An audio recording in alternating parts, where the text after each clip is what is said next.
morning, Miss Lore. Glad to see you so prompt. We should finish that June installment today. Lebert is badgering me for it. Are you quite ready? Oh, yes. We will resume where we left off yesterday.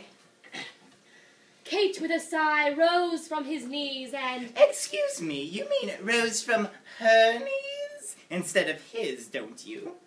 No, his, if you please. It is the love scene in the garden.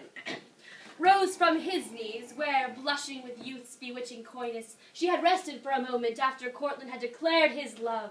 The hour was one of supreme joy, when Kate, seeing that Cortland never... Excuse me, but wouldn't it be more grammatically correct to say, when Kate saw instead of seen? The context will explain. When Kate, a scene that Cortland never forgot, came tripping across the lawn, it seemed to him the fairest sight that earth had ever offered to his gaze. Oh. Kate had abandoned herself to the joy of her newfound love so completely that no shadow of her former grief was cast upon it. Cortland, with his arm firmly entwined about her waist, knew nothing of her sighs. Goodness! If he couldn't tell her sighs with his arm around her. Of her sighs and tears of the previous night. Oh! To Cortland, the chief charm of this girl was her look of innocence and unworldliness. Never had none. How about changing that to never had any? Never had none in cloistered cell a face more sweet and pure. Oh! But now Kate must hasten back to the house lest her absence be discovered. After a fond farewell, she turned and sped lightly away. Cortland's gaze followed her. He watched her rise. Excuse me, Mr. Penn, but how could he watch her eyes while her back was turned toward him?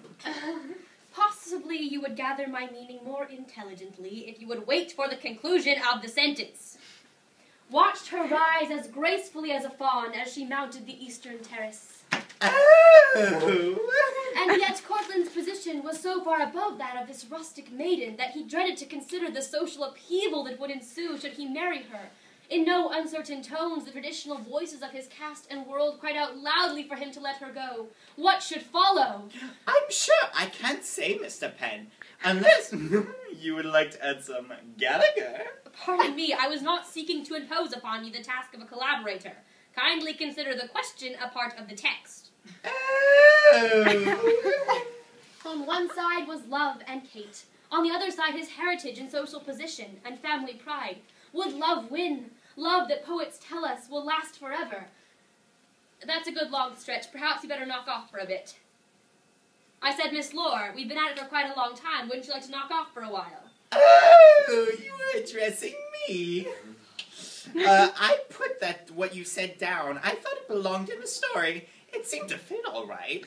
Oh, no, I'm not tired. Very well, then, we will continue.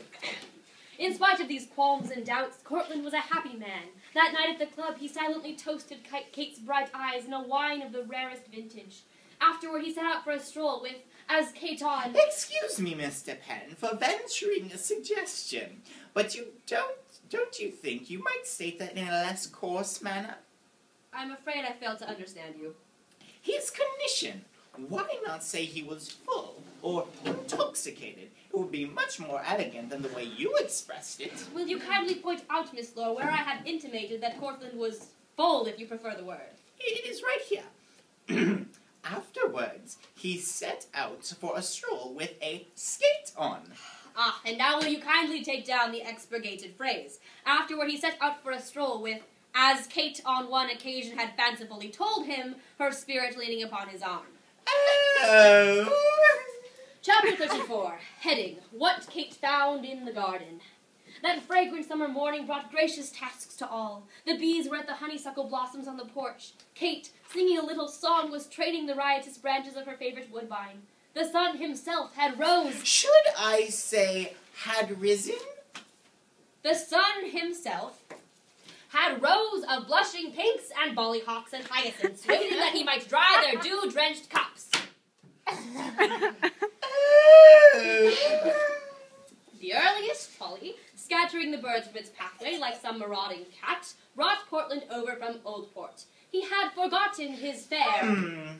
Wonder how he got the conductor to... His fair and roseate visions of the night in the practical light of the sober morn. Oh. He greeted her with his usual smile and manner. See the waves, he cried, pointing to the heaving waters of the sea, ever wooing and returning to the rock-bound shore. Ready to break, Kate said. What? My, one evening he has his arm around her, and the next morning he's ready to break her head. Just like a man. There are times, Miss Lore, when a man becomes so far exasperated that even a woman... But suppose we finish the sentence. Ready to break, Kate said, with the thrilling look of a soul-awakened woman, into foam and spray, ready themselves upon the shore they love so well. Oh. Cortland, in Kate's presence, heard faintly the voice of caution. 30 years had not cooled his ardor. It was in his power to bestow great gifts upon this girl. He still retained the beliefs he had at 20. I think that will be enough for today. Well, if he had the 20 that he believed he had, it might buy her a rather nice one. The last sentence was my own! We will discontinue for the day, Miss Lore. Shall I come again tomorrow? If you will be so good.